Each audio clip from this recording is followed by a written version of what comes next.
Hey, Black Power, damn right, damn right. So I see this mobilization, it's organization, motivation, and mobilization. I see this activation, blacktivation. You know what I'm saying? I love it. I love it. So what I'm gonna do right now is I'm gonna play this audio clip, and we could talk about it, and we could get into the meat of the presentation. So I'm gonna play this audio clip. And brother, before I go to the audio clip, out of Philly, I invite you to stay on, so your microphone will stay open in case you want to add on to the build session that we got going on, brother. Unless you got to bounce. Hey, C God. Oh, I'm solid on here. Yeah, I'm good. I'm sticking around. All right. All right. All right, family. We're gonna play this audio clip right now. Baba TV, man. You know we here, we in the building. At the event, everybody's here, the House of Consciousness. I'm here representing the West Coast House of Consciousness, Do the Knowledge Radio, Planet Africa Network, Seattle, Tacoma, regional area, you know what I mean?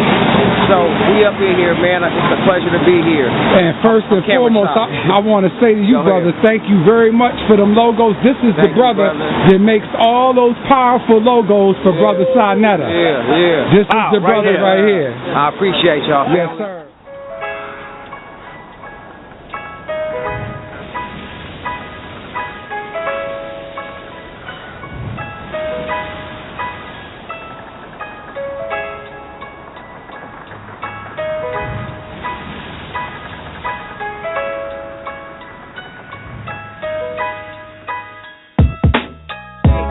So I used to highlight the importance behind liberation is the vision, right? I said we talk about Kemet, right? Let's talk about the dynasties and the pyramids constructions, right? That was an transgenerational vision. When one generation died out, the next one had to pick it up and complete it. You know what I'm saying? So we don't have these transgenerational visions now. We just be talking everywhere. There's nothing. So when you talk economics, if you want to weaponize economics for a vision that can translate to a transgenerational vision, then you talking, because then you're going beyond just us getting straight A's and all being millionaires and everything's peaches and cream. You see what I'm saying?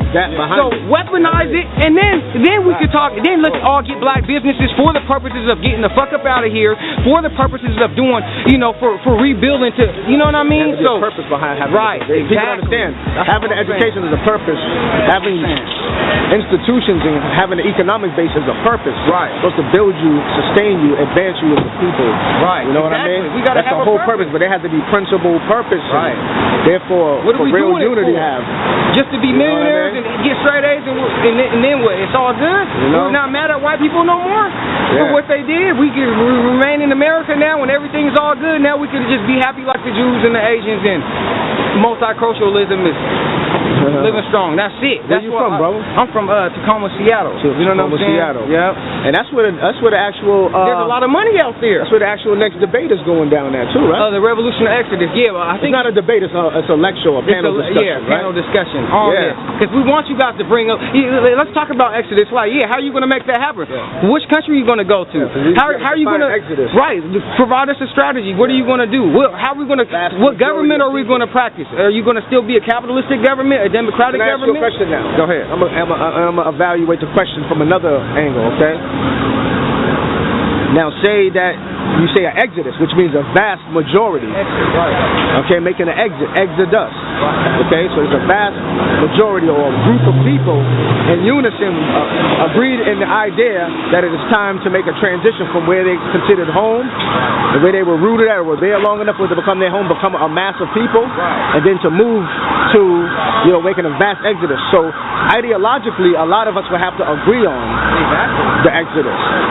And a vast majority of our people making in unison to go back. A lot of people are comfortable. This is where they're going to be. This is where or even if they're not comfortable, a lot of us feel like for everybody to be on the page, it's more I think intact with what is relevant and what is critical and what is lacking right now to build an economic structure and principled unity. And nationhood, nationalism is going to be needed. It's going to be the foundation. It's going to be what glues that together. You know what I mean? That's the basis and of the reality of what we can expect to have that's conducive in real time right now here. everybody's not going to just go on an exodus. So when we say or exodus, well, let me know everybody, let's be real. We don't got to get all science into deep and go into statistics. Many of them going to be here. Right. Even we should network and have people over there. But hold on, now you have to have a Pan-African viewpoint there, because that's Pan-African. But that has to be established.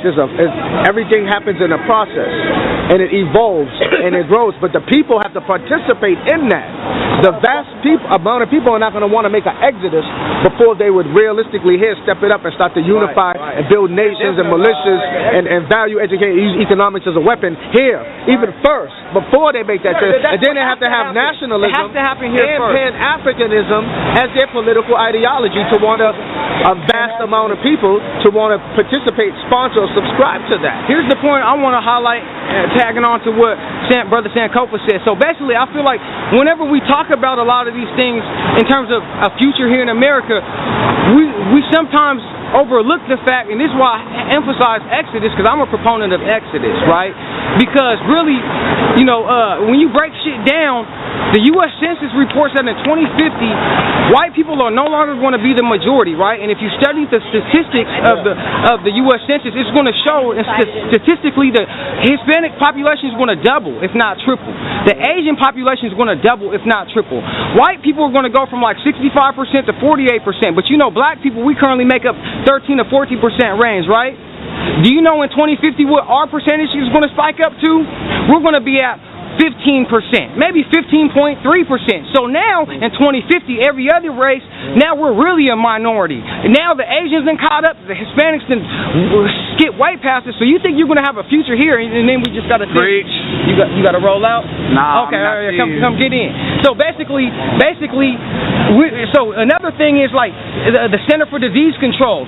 You got to understand, we rank the highest in mortality rates, abortion rate, heart disease, diabetes, everything. Then we got 1 million black men in prison. Then we got gang banging and black on black crime. So you wonder why black people's numbers are stagnant to the point where in 2050 we only climb 1.5%. You know what I'm saying? Everybody else can double and triple. So a lot of people, we talk about economics thinking we got a future here. You think it's bad now?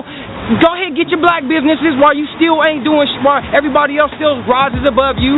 They got way more businesses than you in 2050. You're the minority in 2050. You think the white man got his foot on your ass now? Wait till 2050 come when you 15.1% and everybody done pass you up, even the Asians. And so that's why I emphasize, so even if we did get black businesses, black schools, this and that, man, you ain't got no future here, because nationalism is the only solution for black people. The longer this shit extends, the more weaker you will get. And then here's another thing, man.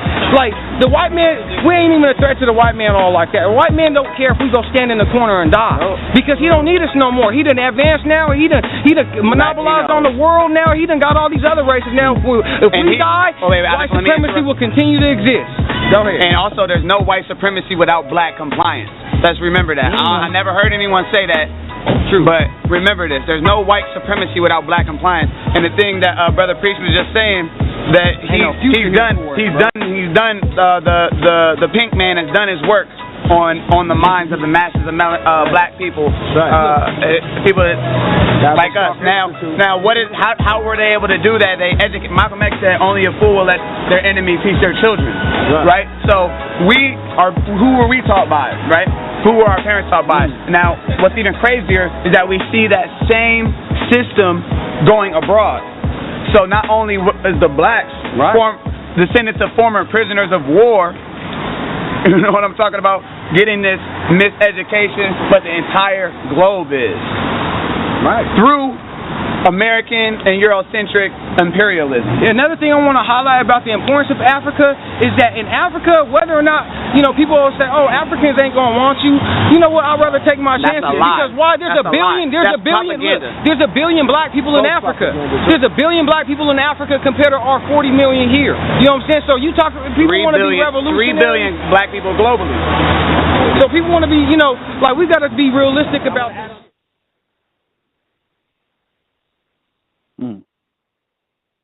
Power. Yo. Black power. Hey. Black power.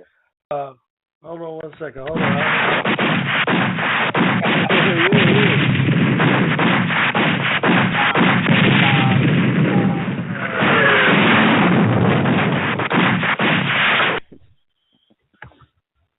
Yeah, hey, y'all hear the audio clip, you know what I'm saying? And I want y'all to discuss it, but I want to bring in the comrade so he can discuss it as well. Okay. Let's do it. Area code 253-327, Peace and Black Power. You're on live with Do Now's Radio. Peace, King. Peace. Preach. Preach. What up? Is that King Leon? Hey, King Leon X. King Leon X in the building. What's up with Ron Green? He in the building? Hey, man, you already know, bro. We out here. Ron Green is in the building. Peace, King. Yeah, Hey, I peace didn't to even you. know that was going to bring me on, but, yeah, I mean, that was just our bill. Let me drop it for you. Hey, the mastermind, my comrade, my brother, you know what I'm saying? The warrior himself, YG Preach. You know what I'm saying? Thank you, King. Let me drop this for you.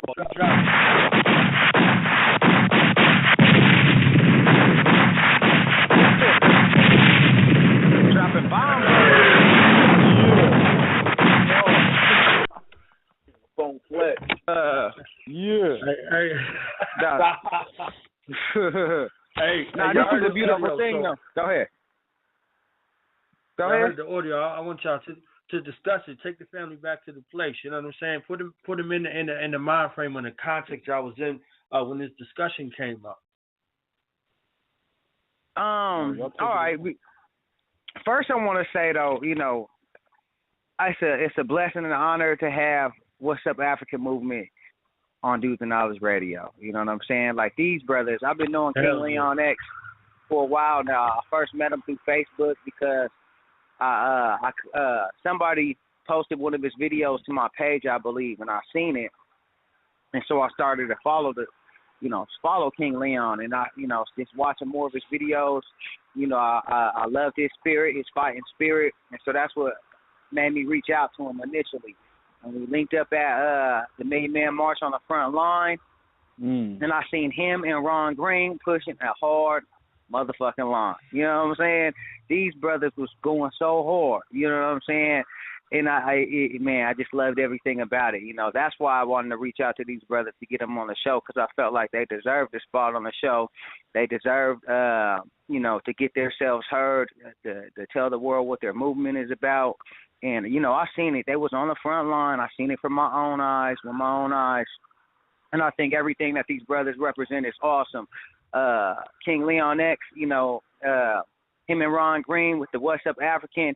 What's Up African is going to be like the new language from what these brothers told me. You know what I'm saying? It's a new form of communication, a new form of addressing each other. You know what I'm saying? And it's already taking the world by storm. But, okay, I want to say that. But, in terms of the discussion stemmed from the question of revolution or exodus. Me and Ron Green also built on this topic. Remember, Ron? Late at night on the side of the hotel. Yeah, you know what I'm saying? We built on this. And so we was talking to Sankofa about what is our discourse? What's the course of action for black people if we were to lay out all options on the table? A lot of people claim to be revolutionaries. A lot of people think that we're going to somehow, and it's possible that we're going to engage in small arms guerrilla warfare and fight our way to freedom. You know what I'm saying? A lot of people think, that we're going to be fighting for this land, that we're going to somehow overcome and take this territory in America. You know what I'm saying? When Malcolm X spoke of land, revolution is based on land. So a lot of people think that that's going to be the discourse for black Americans. And what that comes with, too, is a lot more questions. These are questions within questions. Then, you have Garveyites, which I consider myself a Garveyite, which is a proponent of back to Africa repatriation. I think that's going to be our best bet. And then there's a lot of questions stemming around how that would happen, how that would look like, how can we have a great migration, where are we going to go in Africa, what sort of government we're going to have. So it was one of those questions that generated and invoked a lot of thoughts and made for stimulating conversation. So you seen what Sankofa's answer was. Sankofa says that he's actually for the Great Exodus. He's actually for going back to Africa. However, he does not want to romanticize, going back to Africa. You know what I'm saying? He's not with the romanticization of stuff. He's with strategy. Logical, reasonable, realistic strategy, practicums, and course of action. So that's all I wanted to say on that subject. Unless they want to chime in. Hey man, I agree. Yeah, I mean, I remember that we agreed on a lot of points that you was making, and some things that you said were very profound. We disagreed on certain things too, though, right? Because I know you guys had those over. You speak on that too. Oh yeah, all right, yeah. Well, I mean, I know that. I mean, the main thing that we focus on here, with What's Up African and the mentality that we have as far as the activism or blacktivism side goes, is that we're pushing for nationalism because that we know that that's where our strength is. Nationalism, establishing that mentality and that mindset across the board for our brothers and sisters, so that we can operate as a nation and be Black able power. and be able to follow a protocol that speaks directly and specifically to our needs, as opposed to an all lives matter approach. You know what I mean? Nationalism or right. Black nationalism is what we're about. You know what I mean? And we know that there's strength and power there. Now, as far as the Back to Africa movement campaign or whatever that you want to call it, we do realize that there are some nuances and some things that need to be considered if we're being realistic about that. You know what I mean? So after our conversation, I definitely considered some things, but I would like to let my brother King Leon X expound on this a bit more, because this is actually a concept that he helped to shape in my mind. So I'd like to let him take the floor on this and just give us some power on that. Thanks, Green. Red. Hey, it's King Leon X again. That audio clip was awesome. YG Free. Also, thank you for those great words that you spoke. And I definitely enjoyed, building with you. And I look forward to continuing to share time and space with you. Now, when it came to Revelation or Exodus, I remember me and Preach brought that to my consciousness probably almost a year ago when we first connected. Right. Yep. We on phone for like 4 hours. Yeah. Some questions, and those deeper questions that he was explaining, which got my brain going. And so to piggyback off, or I should say to veggie back. Veggie back. There you go. To veggie back off of what Red the Righteous Ruler was just saying. At What's Up African, we believe that nationalism is the only solution for Black people in America. So we understand that the Blacks in our particular region of the world have a completely different story. The rest of the Blacks, and we're also in the place that is going to allow us to be the most equipped to advance the Black race globally. So when I say advance, I mean socioeconomically, politically, spiritually, mentally, emotionally, and all of those things. So we can't do that without nationalizing. And then also, we hear a lot of things about reparations and wondering why America is paid, or the United Nations have got America to pay, reparations 12 different groups of people, but Blacks have still yet to receive reparations. It's because America is not going to condemn itself. So if we're waiting on the pink man descendants that are here today to take the full ownership of all of what their ancestors done, that's never going to happen. That's never going to happen. They're not going to condemn. They're not going to condemn themselves. And as long as we pledge our allegiance to red, white, and blue, and again, the white and red, white, and blue is for the skin, and we're not white. So I don't have any children yet, but if I did, then he would go to school and he would have to pledge allegiance to the flag of the United States of America, right? That white's for the skin, and he's not white, right? So nationalism, once we declare ourselves as an independent nation, separate from the America, we're the descendants of their former prisoners of war. Books and people are trying to call them slaves. I call them prisoners of war. It's not until all of the descendants of the prisoners of war organize and understand that when red, white, and blue was set up in 1776, we weren't consistent in all men are people. So racism is the only solution. And then from that, the necessary government structure that we all vote and decide is going to be, where it's going to be easier for us to make power moves instead of these little individual movements in these little different parts of the region that might affect change in their community and in that state, but the masses of black people are still suffering. And I feel like the only way to first off get that check, because it's like this: whoever goes to work, you wouldn't go to work for one day for free. Like, you have a job, you would not do your job for free. That's my whole thing. It's like, damn straight. Say job and all that type of stuff, but they won't do it for free, right? They won't even do it for one day. If they're missing 1 hour on their check, they're going to want that money. You know what I'm talking about? And so we have, I don't even know how many hours 500 years is. Right? Okay, so, can I chime in? Yeah. Please do. I want to say, number one, the question that I ask is, I ask you because it's a trick question. It's not meant for people to necessarily choose a side, because you will have a lot of people that will argue that revolution and exodus could happen simultaneously. You know what I'm saying? Right. Revolution must begin in the mind first. You know what I mean? And the same thing with black nationalism. Black nationalism can, and back to Africa, can exist simultaneously. They could be one and the same. You can have black nationalism with the expectation and ultimate goal of returning to Africa. You know what I'm saying? So you can still be all of them. You know what I'm saying? So I don't necessarily want to make this a debate either about revolution or exodus, because, this is What's Up African Takeover. This is for whatever, I want to discuss What's Up African. You know what I'm saying? So I want to talk about this just a little bit longer, and then I want to let my brothers and sisters, my brothers take over and, let them do their thing or whatnot. But that's all I want to say. They can exist simultaneously.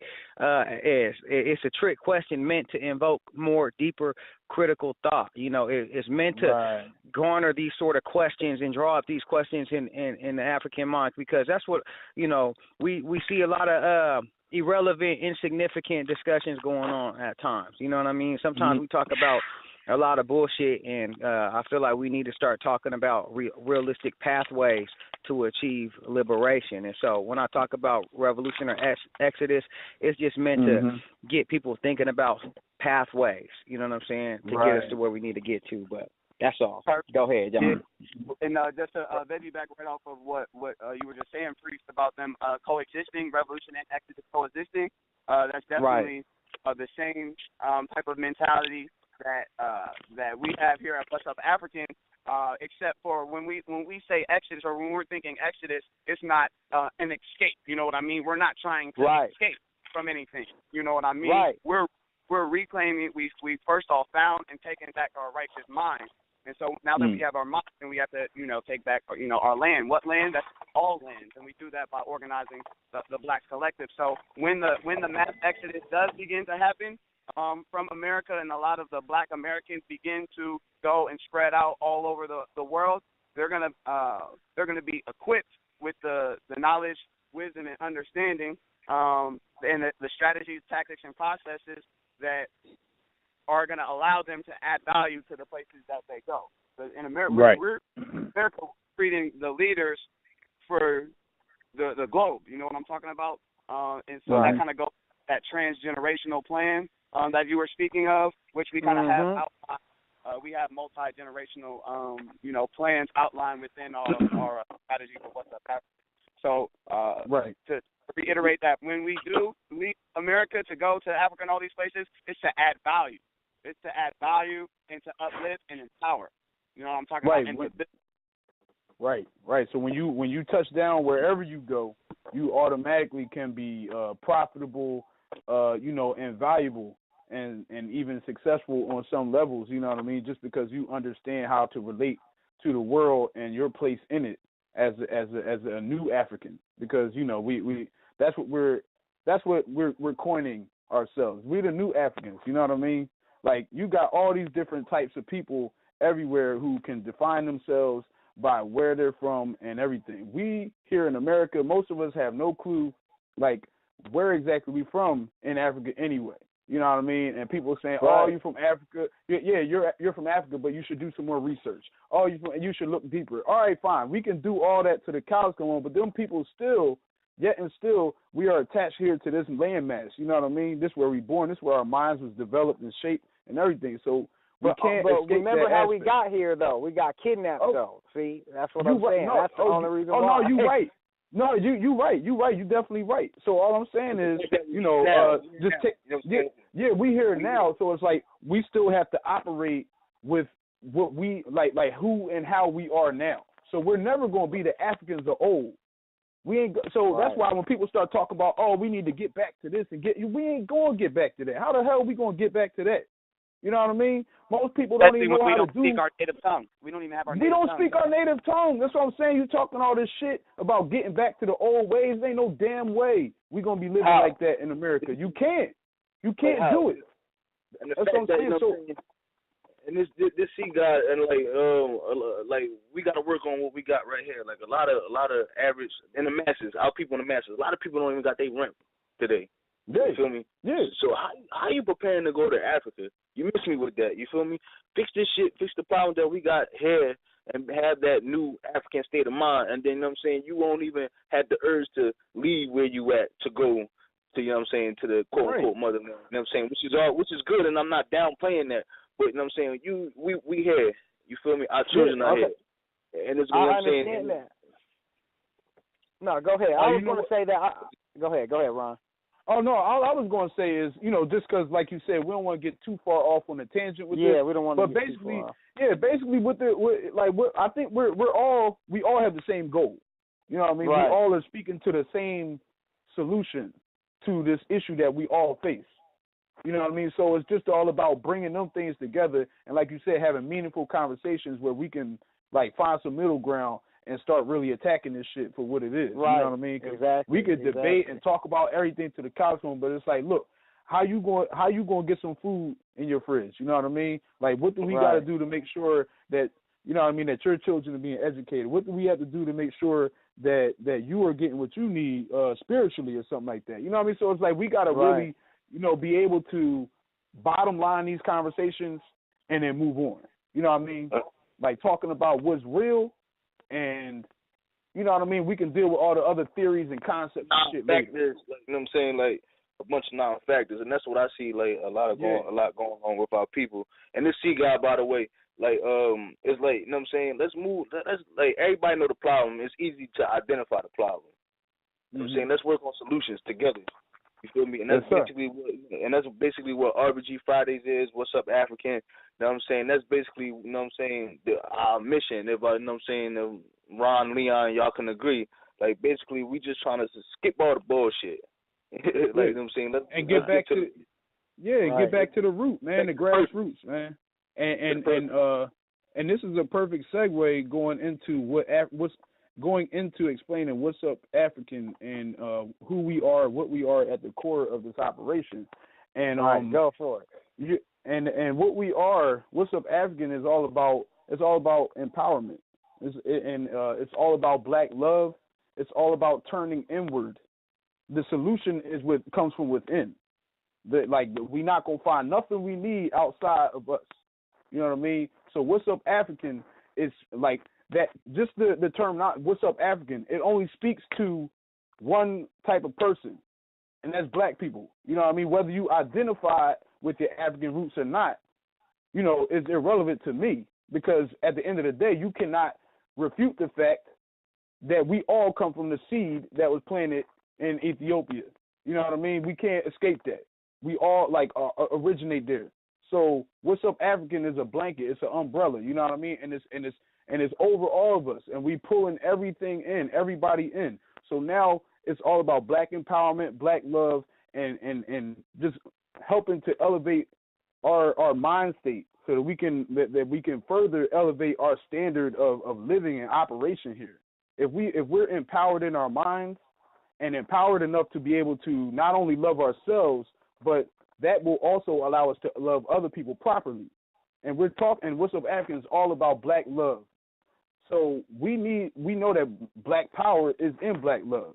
When we come together, we create that fist so we can go ahead and smash these issues that we facing. What's Up African is pulling everybody together